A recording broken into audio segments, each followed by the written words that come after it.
Okay, we are live. Let me check.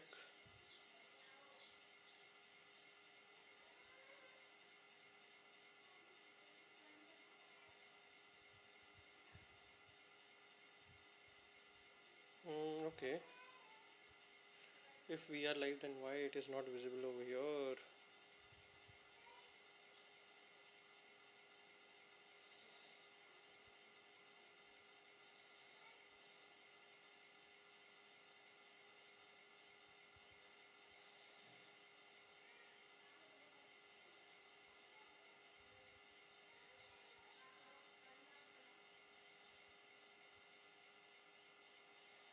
Now we are live.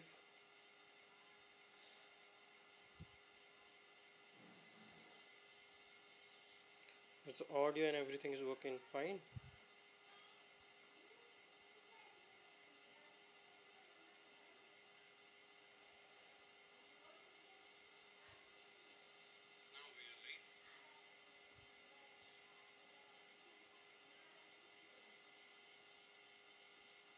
It's audio and everything is working fine.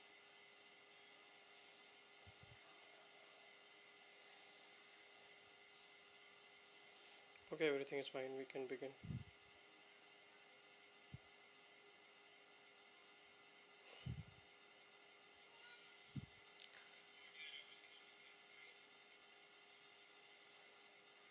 तो आज मैं stream कर रहा हूँ basically camera जो है ये है इनबिल्ट कैमरा जो है लैपटॉप का और बहुत अच्छी इसकी क्वालिटी नहीं है but just giving it a shot otherwise next video में मैं फिर से वेब कैम पे चले जाऊँगा बस वेब कैम में थोड़ा सा वो आ रहा था कि लेटेंसी वाला इशू आ रहा था ऑडियो वीडियो सिंक वाला इशू आ रहा था ठीक है चलो स्टार्ट करते हैं बहुत हो गया ज्ञान लाइट भी नहीं है okay so we are at page number 75 out of 148 let me change the colour 75 out of 148 page book का नाम है man's search for meaning right तो ठीक है स्टार्ट करते हैं डॉक्टर विक्टर फ्रैंकल के द्वारा लिखी हुई बुक है और इसमें होलोकॉस्ट कैसे सरवाइव किया उन्होंने होलोकॉस्ट एडवर्स कंडीशन में कैसे उन्होंने सरवाइव किया उसके बारे में भी थोड़ा बहुत बताया गया है एक्सपीरियंस जो अभी हम पढ़ रहे हैं वो एक्सपीरियंस के बारे में ही है कि उनका एक्सपीरियंस कैसा रहा था कैसे उन्होंने सर्वाइव करा बट ज़्यादा ध्यान यहाँ पे हमारा होगा लोगोथेरेपी जो नेक्स्ट चैप्टर है उस पर जो मदद करता है to find out man's search for meaning like to find out the meaning तो इसीलिए मैंने ये बुक चूज़ करी बहुत अच्छे रिव्यूज़ मैंने देखे थे इसके let's begin and it was to me that the warden pointed to give this advice. God knows I was not in the mood to give psychological explanation or to preach any sermons, to offer any comrade a kind of medical care of their souls. I was cold and hungry, irritable and tired, but I had to make the effort and use this unique opportunity. Encouragement was not encouragement was now more necessary than ever. So I begin by mentioning the most trivial of comforts first. I said that even in the Europe in the sixth winter of the Second World War, our situation was not the most terrible we could think of. I said that each of us had to ask himself that irreplaceable losses he had suffered up to then. I speculated that for most of them these losses had really been few. Whoever was still alive had reason for hope, health, family, happiness, professional abilities, fortune, position in society. All these were things that could be achieved again or restored. So these are like the aim because of which the people wants to live further. इसके कारण लोग जो हैं वो अभी भी survive करना चाहते थे क्योंकि एडवर्स कंडीशन बहुत ज़्यादा थी ना जहाँ पे कंसंट्रेशन कैंप पे उनको रखा गया था बहुत ही एडवर्स कंडीशन थी उनके सर्वाइवल पे बात आ गई थी और बहुत ज़्यादा ही पथेटिक कंडीशन थी तो उसमें भी यहाँ पे जो ऑथर है वो बता रहे हैं कि किस रीज़न के कारण उन्होंने वो सारी कंडीशन झेलना चाह रहे थे लोग किसी के लिए वो हेल्थ हो सकता था किसी के लिए वो होप जो थी वो फैमिली हो सकती थी happiness professional abilities Fortune position in society कुछ भी हो सकता था बट एक कुछ एम होना चाहिए जिसके लिए लोग बेसिकली सर्वाइव करना चाह रहे हैं और जीना चाह रहे हैं basically after all we still had all our bones intact whatever we had gone through could still be an asset to us in the future. Whatever doesn't kill you makes you stronger. And I quoted from Nietzsche was Nietzsche, okay, this is some other language. Alright, what is the translation for the same? That which does not kill me makes me stronger. Exactly. Which does not kill me makes me stronger. So, whatever condition you are on, if you're not dead, that means it will make you stronger in the future. Then I spoke about the future. I said that to the imperial, to the I said that to the impartial, the future must seem hopeless. I agreed that each of us could guess for himself how small were his chances of survival. I told them that although there was still no typhus epidemic in the camp, I estimated my own chances at about 1 in 20. But I also told them that, in spite of this, I had no intention of losing hope and giving up, for no man knew what the future would bring, much less the next hour. Even if we could not expect any sensational military events in the next few days, who knew better than we, with our experience of camps, how great chances sometimes opened up? Quite certainly, at least for the individual. For instance, one night one might be attacked unexpectedly to a special group with exceptionally good working conditions. For this was the kind of thing which constituted the luck of the prisoner. जो भी मैं बीच में fumble कर रहा हूँ ना, इसके पीछे मेन रीज़न है कि मेरे दिमाग में कुछ और चीज़ भी चल रही है, but I have to divert my focus again here, तो इसीलिए कहीं कहीं पे फंबलिंग हो जा रही है. And I am also reading it for the first time, so I have to understand what author is trying to convey also, right? Wait a second.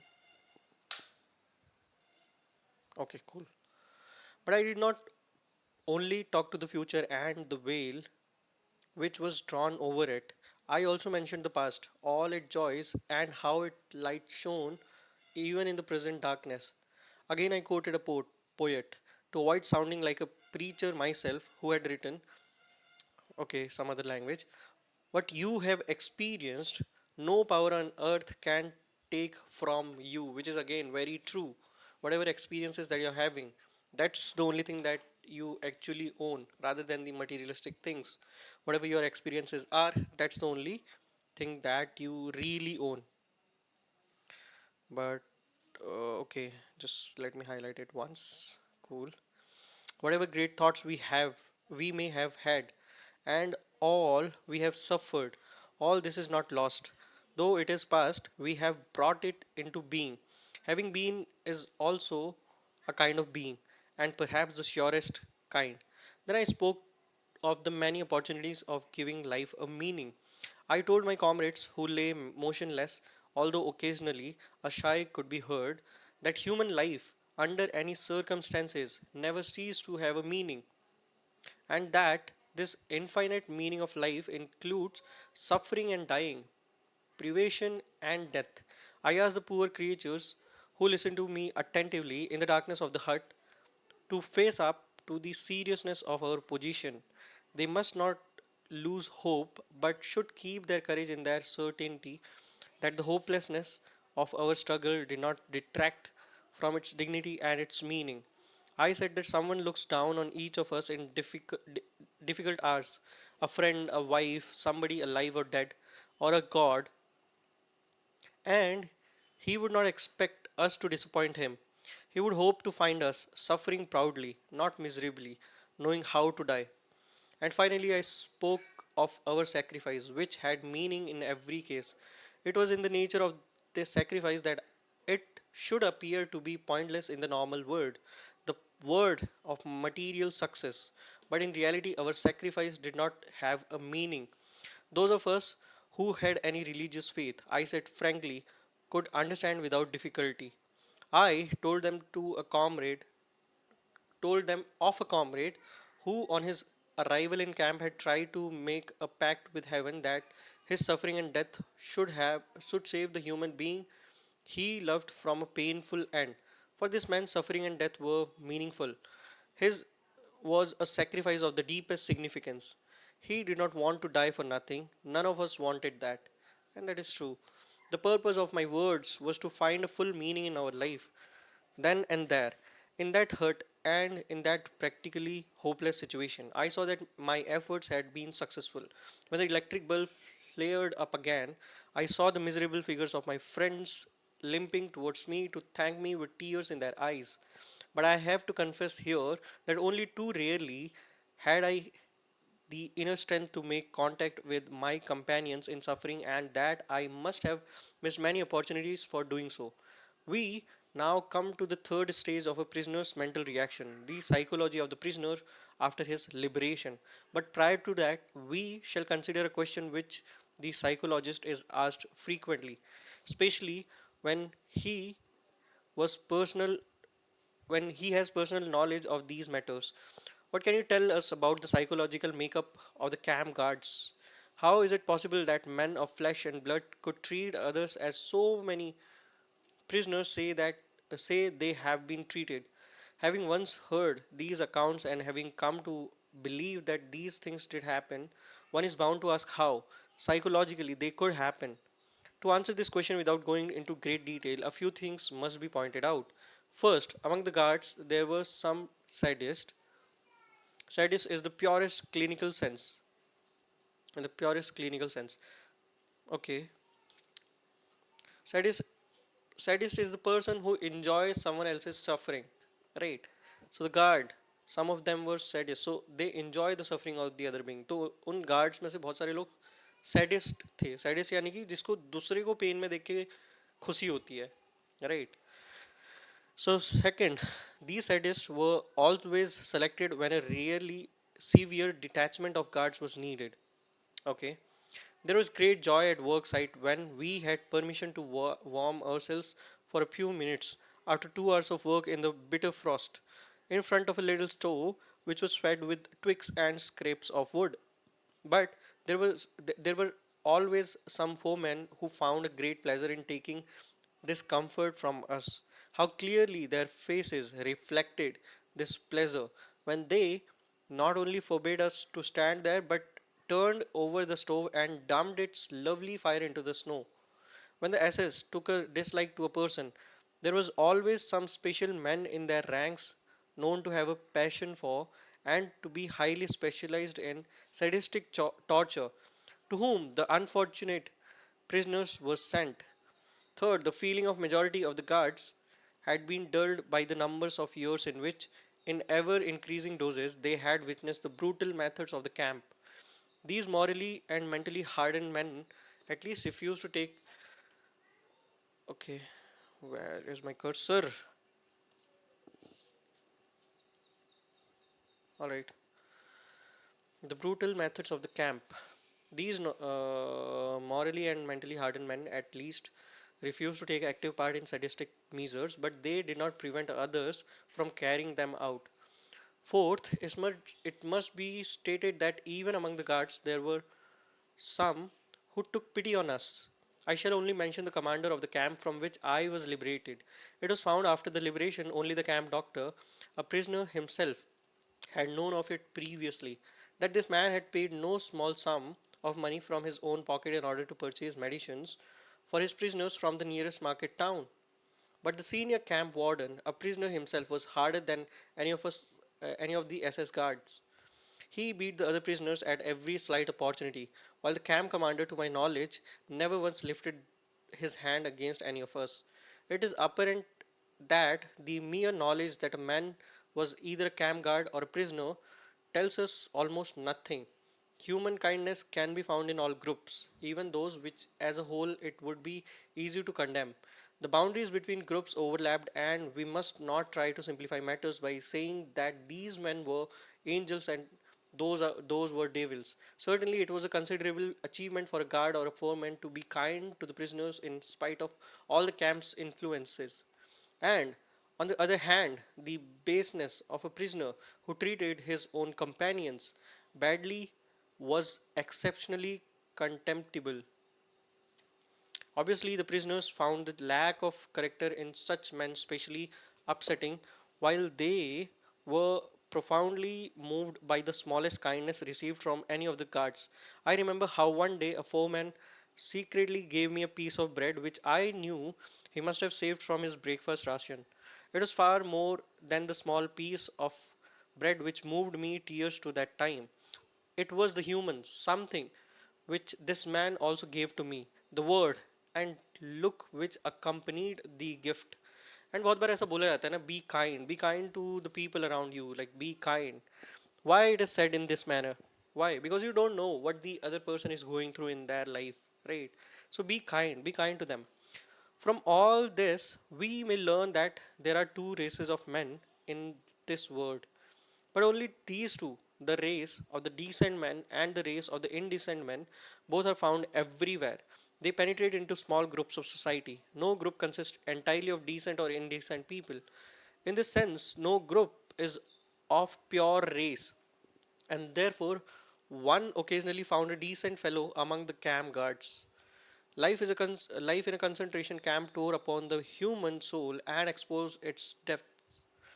And it's surprising that in those depths we again found only human qualities, which is their very nature, were a mixture of good and evil. The rift dividing good from evil, which goes through all human beings, reaches into the lowest depths and becomes apparent even on the bottom of the abyss which is laid open by concentration camp. And now to the last chapter in the psychology of a concentration camp, the psychology of the prisoner who has been released. In describing the experience of liberation, which naturally must be personal, we shall pick up the threads of that part of our narrative which told to the morning when the white flag was hoisted above the camp gates after days of high tension. This state of inner suspense was followed by total relaxation, but it would be quite wrong to think that we went mad with joy. What then did happen?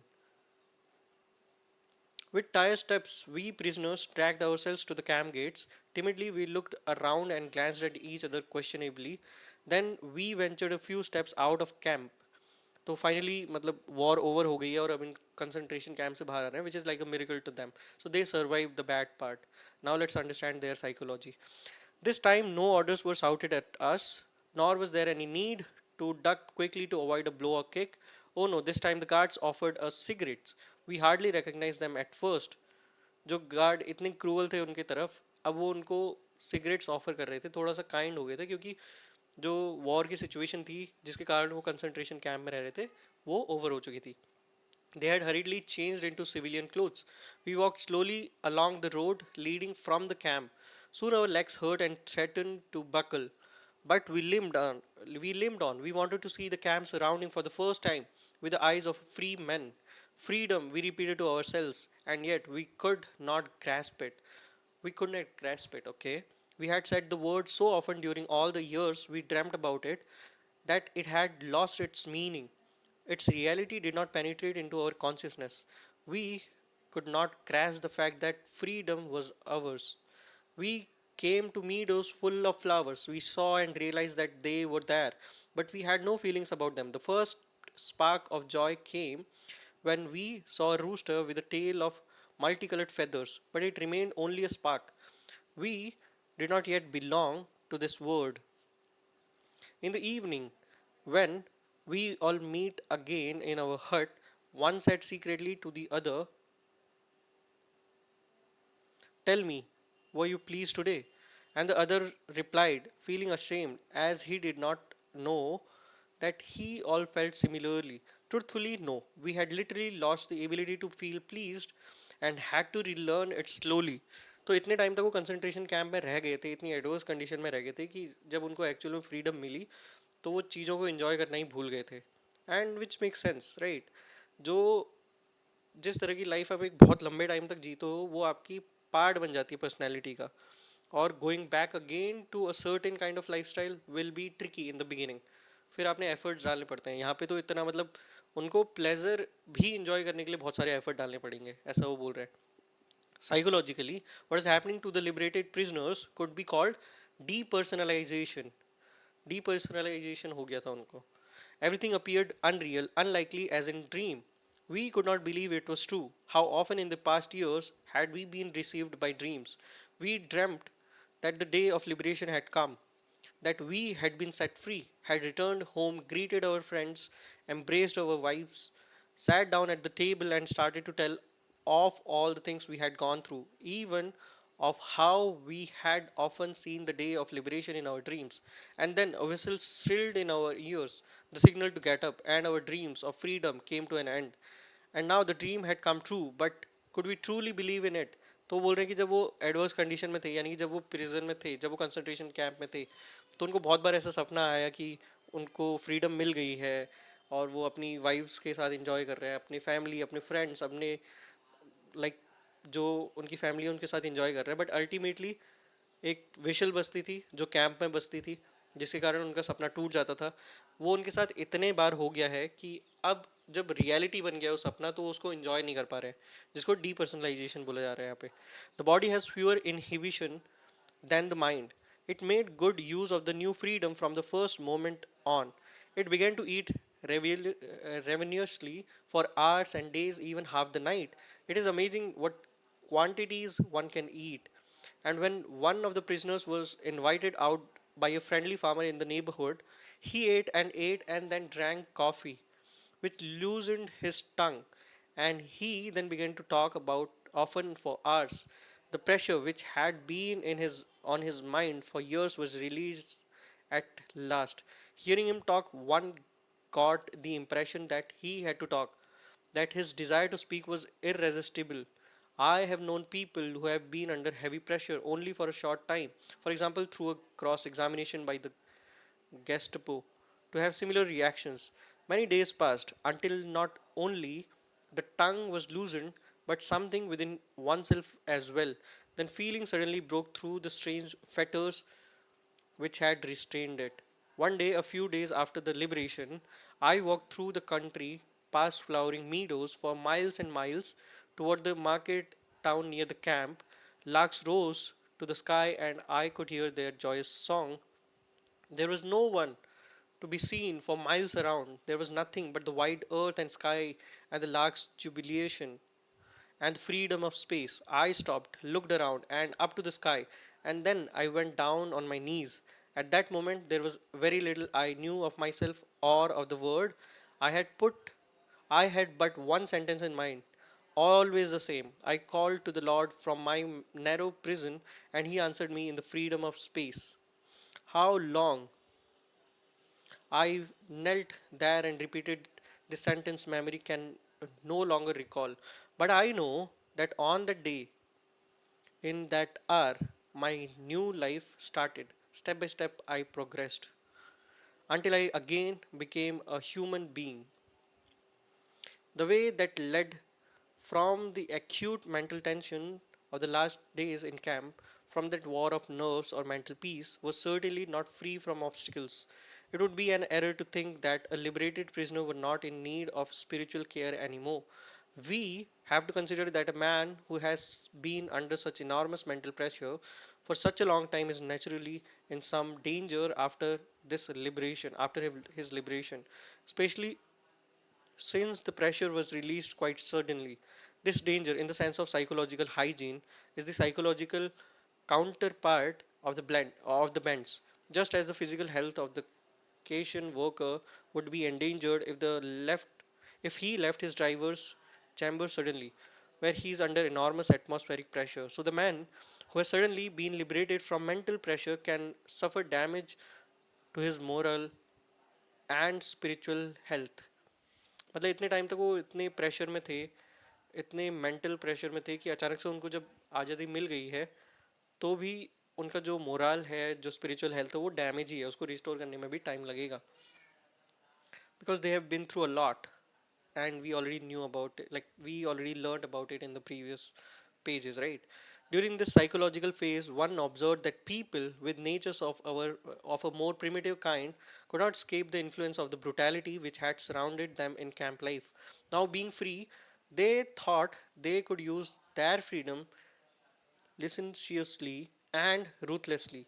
The only thing that had changed for them. Okay, there is someone in my house and I have to go.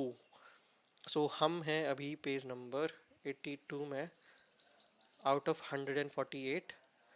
बहुत जल्दी से मैं वापस आता हूँ। And अगर आपका spirituality, logic, understanding of life, book reading में अगर इंटरेस्ट है तो आप चेकआउट कर सकते हो चैनल को, and you can subscribe to the channel as well. Thank you so much universe, thank you so